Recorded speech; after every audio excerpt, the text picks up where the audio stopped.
Stephen, all right, I've got your work up here.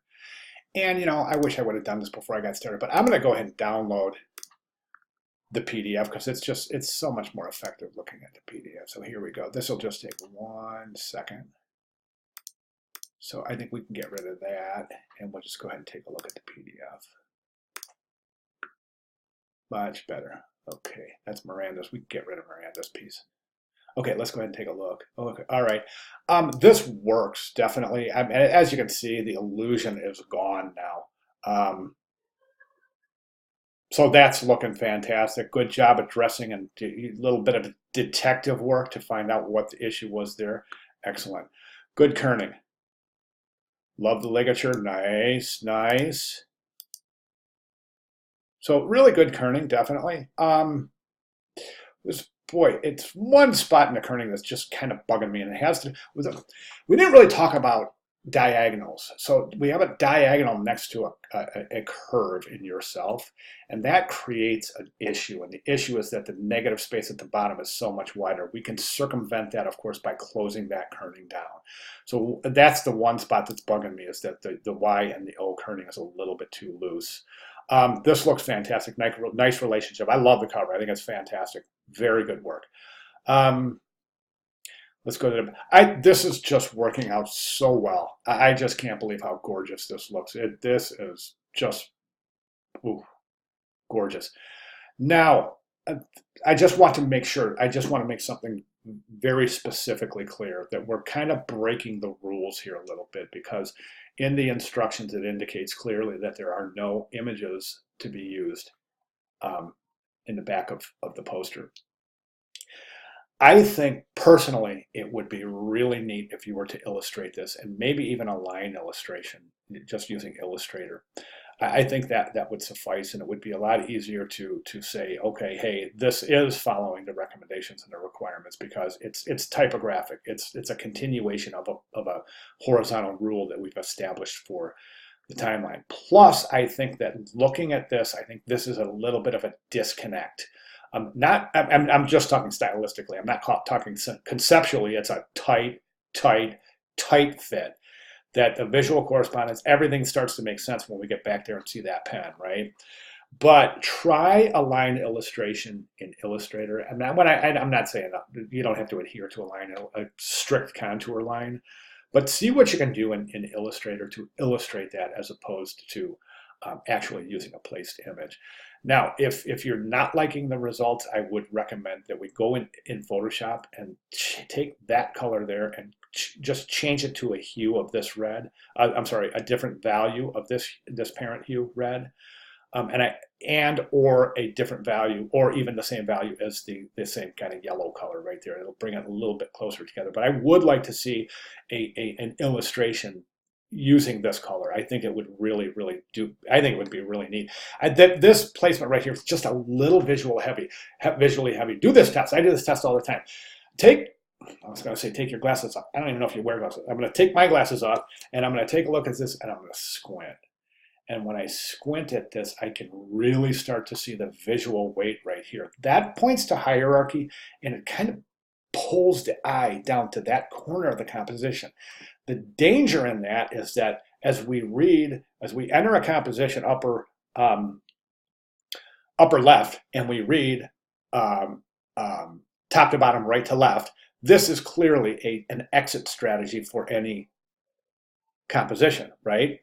By drawing a lot of weight to that area, I'm afraid that the viewer is going to just peruse this quickly, come down here and call it a day and exit. Do you see what I'm saying? Does that make sense? If not, let me know. I'll be glad to restate that in a more clear and specific manner. But that's my only concern about the visual weight right in this area. Everything else is just looking fantastic. This is great. This is great, and it ties together perfectly with the angle of the pen, which ties in the line, which ties in the front, which ties in the signature, which ties in that extended stroke. So everything fits together beautifully. So I'm loving it. Think about the illustration of the pen. Let me know your thoughts. I'm not trying, believe me, I know it's the end of the term. We're all exhausted.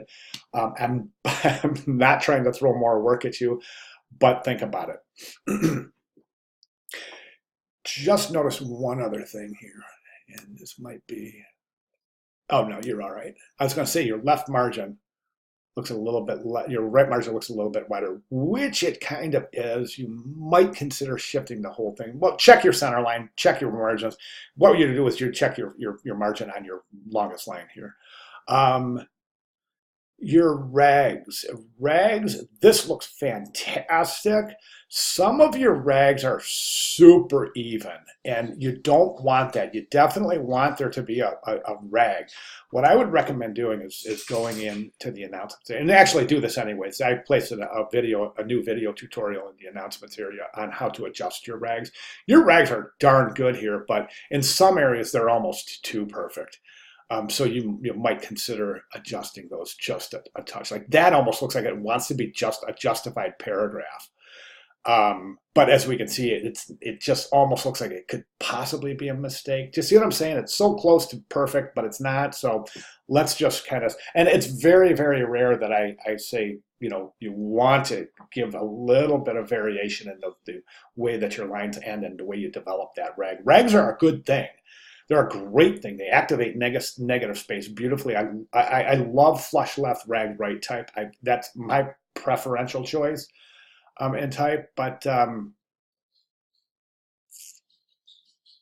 just noticed something else.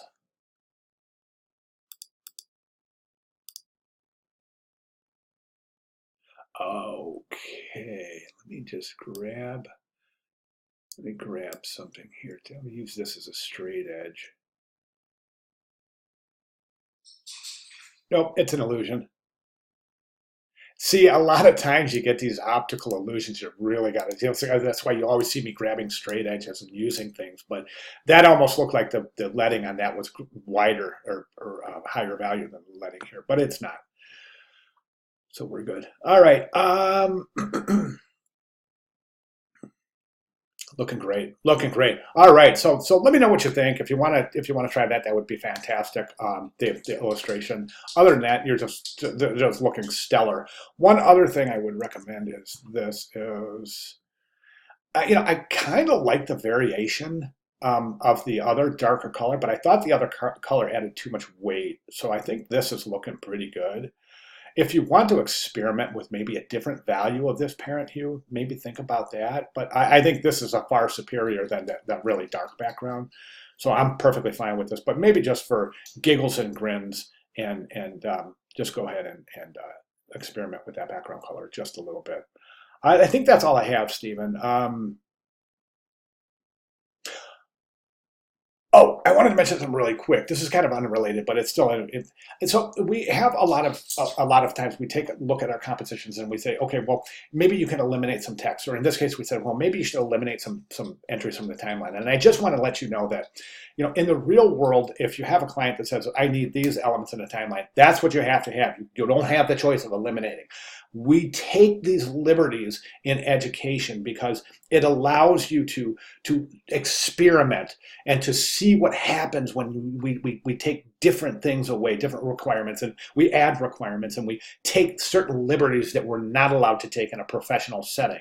So I just want to make that specifically clear. It's all in the name of education, but in a true professional setting, when you're handed a spec sheet, you have to adhere to it like it's glue, like it's super glue. So I would just want to make that just as a reference point. All right, fantastic. Any questions, comments, concerns, clarifications? You know the drill. I'm right here. I'll be doing double time next week because we're wrapping it up. So, all right, great job. Thanks, Stephen.